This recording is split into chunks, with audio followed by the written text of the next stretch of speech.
Welcome to the Pause Awards show, where we invite past winners and future judges to talk about their journeys, inspirations, and lessons learned in their professional careers and beyond. My name is George Hedden, and I'm a founder of Pause Fest and Pause Awards. Pause Awards are celebrating business achievements of impactful businesses that ultimately go to build better ecosystems. And today, I'm speaking with our awards judge. I'm talking to Sonia Clarke, Director of Future Work at PwC Australia. Welcome, Sonia. How are you? Hi, I'm good, George. It's so nice to see you. How are you going? Yeah, good to see you too. It's been a while. It definitely has, and it's been a very long time not in person, unfortunately. It is. And I really hope we can get together again and cheer up and have a bit of laughter soon. Definitely. So as a director of future work at PwC, what are you futurizing about? Yeah, so that's obviously been a lot of fun, that new role. So we That's really look at correct. When did you get the title? about 6 months ago. Oh, right. Yeah, so I moved across from another practice within PwC while we were kind of setting this up. And we really look at the future of work holistically, so trends across workforce, work type, workplace, and the experience of work. Everything from kind of skilling, how you upskill your people, how you reskill, what the office of the future looks like. Will you even have an office? Where will people do work? How will they work? What will the experience be? All of those kind of different trends, and we advise clients on that and help them to kind of prioritize and look forward and really get ahead of the curve and how they can be in front of those trends. Okay, so I thought that would be maybe future work for the PwC internally, but that's mostly for external clients, right? Yeah, so a bit of both, kind of advising PwC, but yeah, definitely working with clients across a whole heap of different industries and sizes, which has been really interesting. That's fun. Sounds like fun. Yeah, it's fun. From what I tried to find on the internet, you successfully hidden your I know, career. it's very intentional. But I found that you worked in PR for about 10 years, maybe more. So can you tell me and tell us what was the journey like from PR to future work? Yeah, sure. It has been interesting, actually. So I was in PR for just over a decade. I worked in agencies in London and Sydney, and there was a lot that I loved about it. I loved using creativity within business, and I've always loved working in consultancy or agency side. I just really like the variety of working with lots of different clients. And then about 5 years ago, I got an opportunity to join PwC in a team called Creative Comms, which kind of bridged that gap. So that was the moving from PR into more strategic communications and advising on internal comms and working with more, I guess, cross consultancy broad teams, which I just love. Like, I really like working with diverse groups, people who come with different perspectives and skill sets. It can be really hard sometimes, but you get some really interesting stuff. And then from that, I was in the Difference, which is PwC's arm that deals with collaboration, design, and facilitation. So working with big groups of people to solve complex problems. And so it's that background that I bring to future of work. So I'm not a subject matter expert in that, or a futurist, but my role is really to bring in exec teams or boards and help them to think through what their future of work looks like. So to facilitate that process and to help them work out what their strategic narrative is on that topic. Yeah, so it's your like a third type of role in PwC, right? Is that correct? Yes, yeah. Which is kind of interesting, because in future work we talk a lot about, people are going to have 9 or 10 careers, the people who are starting out now. And I guess they've been kind of somewhat adjacent, but I have been shifting career, I suppose, over the last 5 to 6 years. Yeah, but when you kind of look at the last maybe 20 years, you can kind of notice that you might have been to very different roles, but they have not been sort of dramatic changes. That you kind of slowly progressed in that role, which is also nice journey to have, instead of like throwing yourself in a deep end of something. Yes, although I haven't done that, but I really admire the people who do. I'm Well, there's a really, different maybe circumstances. one day. Yeah, There's still time. yeah. You have returned as a judge again this year. What made you do so?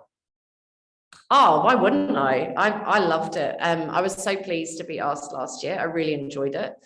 Like I said, I was in the long lockdown in Melbourne and it was pretty grim. And it was just something I really looked forward to, doing the judging in the evenings and the weekends. And I think same this year. There's so much depressing news that it's such a treat to just read all these interesting and inspiring stories from people. So yeah, I jumped at it. I'm really looking forward to judging this year. I can't wait to see what the entries are like. Thank you. There were some really inspiring and interesting entries last year.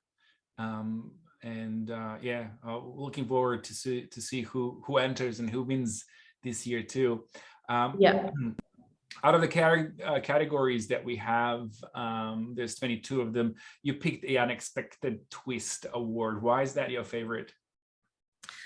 Oh, I just think it's so interesting. I hate using the word pivot because we're all sick of the word pivot, but I think some of the ways that businesses were pivoting last year and this year was just absolutely amazing. And obviously I work for a bigger company. I think we can learn so much from the startup community because they can be so agile and nimble. So it's so interesting to see what they're doing and how they've changed and twisted. Yeah. I wish I could find, maybe someone has done Just Pivot t-shirt. There's some people who say, oh, just pivot, or governments, oh, just pivot, it's so easy. It's not. People, it's not. Yes, correct. Turning the entire ship into different direction, or just producing new services or products, it's not that easy. So companies who do it, it's really incredible. And some of them have done it really quickly, which is really amazing. I'm sure, I mean, Stage Kings was the one last year, over the weekend. Yes. From shutting down big events, by Monday, they put out the work from home desk, which still just completely blows my mind. Because I really remember that weekend and kind of how shocking it was and how uncertain everyone felt. And it was when we really didn't know what was happening. And for someone to have the presence of mind to do that over the weekend, and just the kind of human story of that and how many jobs they saved and went on to employ more, I just think that story is incredible. So I can't wait to see the entries this year. Yeah, they are definitely the story kings of last year. And even this year, they launched they expanded their range, and they kind of like IKEA, but in terms of assembling, you got nothing, you got no screws, nothing. Yeah. Just kind of put it together. It's really amazing story of what they've managed to achieve in just one weekend. Yeah. I wish I could get that much done at a weekend. I don't get anything close to that done at a weekend. I know. My hat goes off to them. Yeah, it's true. Like a lot of people these days just try to tune out on a weekend, but they tuned it in right in. Yes, exactly. You are inspired by nice people doing amazing things, and probably Isa King would be one of the examples. Do you have any others that you could potentially tell us about? Oh, wow, so many. There's actually a little shout out to a local business from me when I am at home in St Kilda, which is called Fairfeed. They serve the whole of Melbourne, and they basically set themselves up last year when Hospo had to close. So they have chefs and people from kind of business across Melbourne working for them. They do amazing delivery meals. They hire loads of people. They hire a lot of people who are on visas who didn't qualify for government help. And the food's really great. So I think, and they've really developed their business. I'm just a customer. I don't know them personally, but I've always followed them and love the community aspect of it and what they offer. That's great. Yeah. Some individuals that could not classify it for JobKeeper had it really hard, especially international students. Yeah. Well, this has been really great chat. I have one more question for you, and I believe it's the best question so far. So to end on a happy note, tell us something really outrageous that we should believe in this week, because it's been, the week after week of things that you don't even know what to do with yourself. I don't know. You in PR, you can tell us something. Oh my God, if there was something outrageous that I would like to believe in, that seems very unlikely this week, it would be traveling overseas. So maybe the outrageous thing is, we're all hanging out on a Greek island or somewhere in a few months. Mykonos, yeah. We all managed to leave Australia. Yeah, correct. But yeah, we'll see if that happens or not. That's what I'm hanging out for. That's what I'd like to believe in. That sounds like outrageous when you look at Europe and US, and life seems to be normal over there. Yeah. With COVID, of course. But, you don't talk about that. You just see the photos and go, oh, well, that's what the life used to be like. A distant memory. Yeah. Well, thank you so much for having some time to chat with me and share what you've been up to. And I look forward to having you as a judge and going through all those amazing entries that we're looking to get. Awesome. Thanks so much, George. It was lovely to see you. Lovely to chat. Bye.